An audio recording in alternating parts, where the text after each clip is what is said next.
Yo, how's it going? So, why Hollywood won't cast these seven actors? Pardon me. Let's go ahead and start it. We're going to talk about 7 actors who are no longer cast by Hollywood, beginning with Sean William Scott, whose performance as Stifler in American Pie was so iconic that it actually hindered him from landing future roles. Sean stated in a 2010 interview, "I had so much fun and loved the character, but I don't want to be known as that character forever. Now I'm realizing that I probably will be known as that character forever," also adding in a Conan O'Brien interview that Stifler's basically all he's seen as when fans meet him in real life. Do people think you're Stifler? Do you have situations where people? No, people think that I'm my guy. Yeah. They think that I'm Stifler. This made it difficult for Sean to that's land harsh. any role where he wasn't playing a douchey frat boy, although this wasn't so much of an issue at the start. He'd star in films such as Dude, Where's My Car, The Dukes of Hazzard, as well as Role Models, finding success in Dude, Where's My Car is so iconic, man. That was one of those movies that was so wild and epic when I was like, what, shoot, damn, I forgot how old I was. I know I was like 10, 11 when I saw that movie, but it was so wild. That was like a random ass movie. Just shifting through TV and seeing that. Pie persona. However, these types of raunchy teen comedies aren't all that common anymore, and with Sean William Scott approaching his 50th birthday, it's not difficult to see why he no longer has the same utility as he used to. Between 2019 and 2022, Sean didn't appear in a single production, yet he would return in a TV series called Welcome to Flatch, in which Sean still looks exactly like Stifler over 23 years later. Although Sean William Scott isn't the only actor with this problem, as Christopher Mintz-Plasse has been unable to escape the legendary name McLovin ever since starring in Superbad. The movie was literally Chris's very first acting role, being cast for his unique nerdy appearance, which when plastered on a certain iconic fake ID, made him recognizable to everybody. It stated in a Vanity Fair interview, "The day after it came out, I was a nobody, 18 years old. I'd never done anything in my life. And then the next day I go to a Habit restaurant, and then someone across the way goes McLovin in front of like 40 people. Then I was like, oh, something is changing in the atmosphere here," leading to concerns from fellow Superbad co-star Emma Stone, who stated, "Is Chris Mintz-Plasse going to be called McLovin for the rest of his life?" Chris had found himself with the same curse as Sean William Scott, which is interesting as the two would star alongside each other only 1 year after Superbad, where Chris played a character very similar to McLovin. More than half of his 5 most recent films have been voice acting roles, possibly done so he could disassociate from McLovin. What was he in? Trolls, The Disaster Artist, never seen. How to Train Your Dragon, okay. Promising Young Woman, Honor Society, okay. Yet on the trailer for his most recent film called Honor Roll, one of the top comments is still, "You know you're getting old when McLovin from Superbad now plays guidance counselor roles in teen movies." Wow. Despite being unable to escape the curse of McLovin, Christopher Mintz-Plasse has managed to find success in the music industry with his band called Main Man. Damn, when asked son. during an interview, Where'd "Do you you ever get feel this pulled from? toward acting or music more Wasn't than that the him? other?" Chris responded by stating, "I would love to keep balancing the two. I think I'm very lucky and grateful for where I am right now that I can do both. Acting, you can work for 3 months and not work for 6 months. So in that time, I love the momentum of music and everything that's going on. The momentum right now is very musical. I kind of just go with the flow, and it seems as though Jim Carrey has taken on a similar attitude." Jim Carrey, I love Jim Carrey, where he's at. Like the last few times I've seen him, it was like he went from this goofy dude to this dude that has pretty cool takes on life. In the early days, Jim Carrey had a never-ending list of cult classic films. The Grinch, The Mask, The Truman Show, Dumb and Dumber, Ace Ventura, even Eternal Sunshine of a Spotless Mind was amazing. That was amazing. I love that movie. That movie is a fucking fantastic movie, man.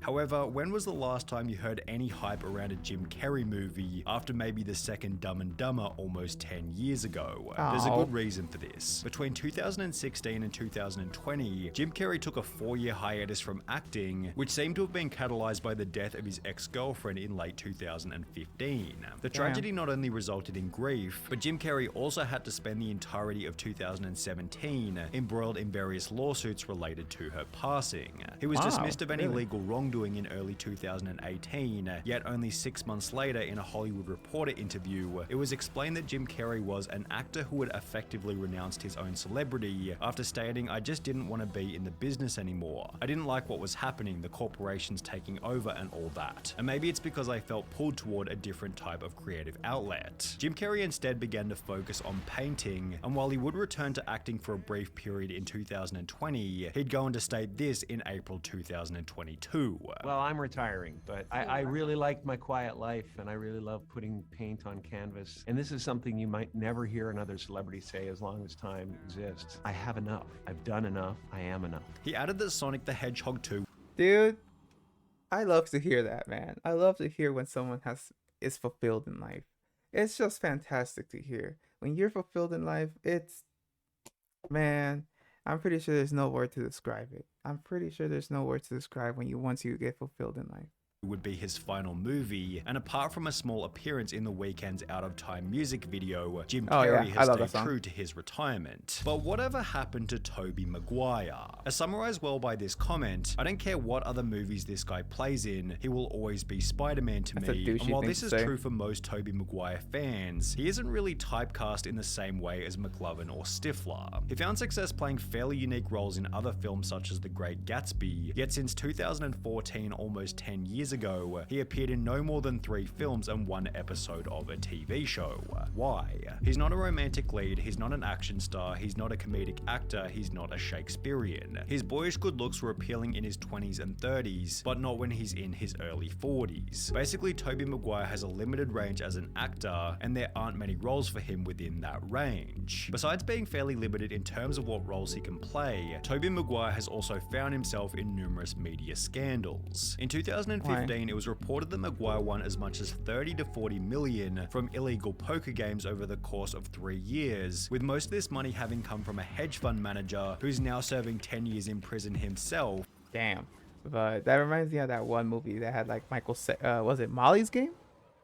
I think it was Molly's Game, where like this woman sets up like all these like elaborate like high stakes celebrity gambling ring, which is cool, for running an illegal Ponzi scheme. The poker games were organized by a woman named Molly Bloom, who wrote in her memoir that Maguire asked her to bark like a seal who wants a fish in order to earn a $1,000 poker chip. The poker game organizer added that she tried to laugh it off. However, the actor persisted and said, "I'm not kidding, what's wrong? You're too rich now, you won't bark for $1,000? On top of this scandal, there are YouTube compilations dedicated solely to Tobey Maguire getting angry at paparazzi, although the main reason behind why he's disappeared from Hollywood is because he's busy making movies as opposed to acting in them. Despite having acted in only 4 productions since 2014, he's been the producer for 8 movies during the same.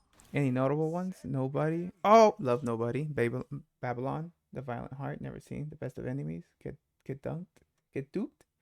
Brittany Runs a Marathon, The Fifth Wave, Z for I haven't seen any of these time period, besides which Nobody. is significantly more prolific than Taylor Lautner, I feel who bad was for blacklisted homeboy by over here. Hollywood for a much more brutal reason. Taylor Lautner became an overnight sensation at the age of 16 after starring in the incredibly famous series Twilight, with his attractive physical appearance helping him to land the role and maintain an audience of dedicated teenage fangirls. Almost every Taylor Lautner interview focused on his body. So everybody's talking about the scene where you drop your pants. What the fuck? Bro, I would have walked out. That's disrespectful. I would have been like, yo, bro, like I guess it's jokes, but I ain't gonna like that. I wouldn't like that. Oh wait, no. Oh yes. But I wouldn't like that at all. I would have been pissed. How is that? With the whole Team Jacob versus Team Edward fiasco, helping Taylor Lautner to earn an estimated $40 million from the franchise. Woo, he was so famous that for 10 whole years, he didn't go to a grocery store, movie theater, or a mall, although over time, this insane level of fame began to fade. The 4 movies he starred in after Twilight each failed to crack 6 stars on IMDb, the worst of which being described as a 4th-rate Hollywood thriller that bundles a lot of thievery from better movies, is entirely bereft of suspense or excitement, and features. Critics are so savage. This is why I couldn't be a freaking actor or anything such as that, bro. Because my heart would. explode from like the savagery these critics can be on. The leading man who absolutely positively cannot act. And by 2016, Taylor Lautner had stopped exercising altogether, leading him to lose the body that had made him so famous in the first place. And, you know, what happens when you don't want to see a gym is you start losing the 8-pack. Seeing it online was very tough. And being like, wow, he's let it all go. I was like, oh man, did I really let it all go? It'd be unfair to call Taylor Lautner's Twilight success lucky, as he definitely had to put in a lot of work prior to landing the role, but it did seem like he'd caught the right wave at the right time. The movie demanded a fit guy in his late teens, which Taylor Lautner suited perfectly at the time. However, this on its own was insufficient to ensure any long-term success. But while every person we've discussed so far has continued to The Ridiculous Six, I think it was with Adam Sandler and all these other actors, that I felt bad for him in that role. I just felt bad because he acted like an idiot, and it's like, damn, bro, they ain't gotta do you like this. land small roles here and there. It's time to talk about Cameron Diaz, who hasn't been cast in a single movie since Cameron Diaz, when I was a kid and I saw The Mask, wow, I was like, damn, that's when Brian became a man. I was like, damn, that woman is beautiful. 2014. She found massive success with movies such as Shrek, Charlie's Angels, and There's Something About Mary, holding the title of the highest paid actress over the age of 40, while appearing in multiple films every year up until her disappearance. So what happened? Okay, well, good. unlike most of the others we've covered in this video, Cameron Diaz's vanishing from Hollywood instead came from Come her on, she's end. so bad She in explained that in an movie. interview with Kevin Hart that So as someone bad. who performed at the top level of her field, she needed to spend every waking hour focusing on the craft, and she was tired of living such a singular focused life. Cameron Diaz has instead had a baby, written 2 self-help books, and launched a wine brand called Aveline, which Oh, seems to nice, be man. much more than what Good for Sacha her. Baron Cohen has been up to. Ooh. After Borat grossed over $250 million back in 2006, Sacha Baron Cohen saw a steady decline in the performance of every film afterwards. The Dictator did $180 million, Bruno did $140 Bruno is literally one of the wildest movies I have ever seen. Like every time, if you watch Bruno, you just gotta say pause every like 10 seconds, like every 10 seconds, because you'll laugh, but you're like, hey, yo, pause.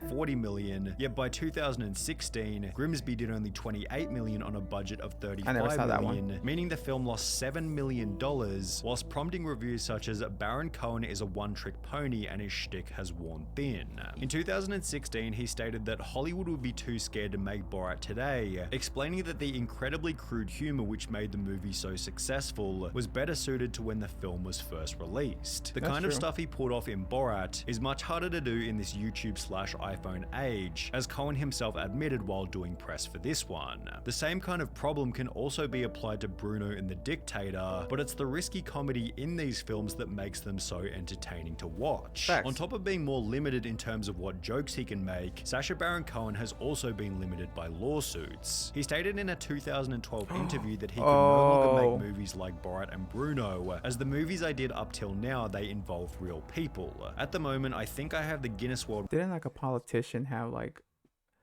a huge, like, wasn't he gonna like do some wild shit in Borat too? Like, cause I forgot. It's gonna probably explain it here. record for the most sued actor in history, with Borat accounting for at least 7 of these lawsuits. Despite this, Sacha Baron Cohen did release Borat 2 in October 2020, which was purchased by Amazon for $80 million. So Nice. while it's clear that he is still finding success with these roles, it'll be interesting to observe the performance of his next original film. Ooh, yeah, that's true. I'm curious what he's gonna make next. Cause yeah, that dude has some like crazy humor, and like, I ain't gonna lie, we get offended real fast these days. But yeah, yo, I'm so happy for Jim Carrey. I'm just so happy for Jim Carrey, man. Like, dude is in a good place. I hope he stays in a good place. But anyway, great video.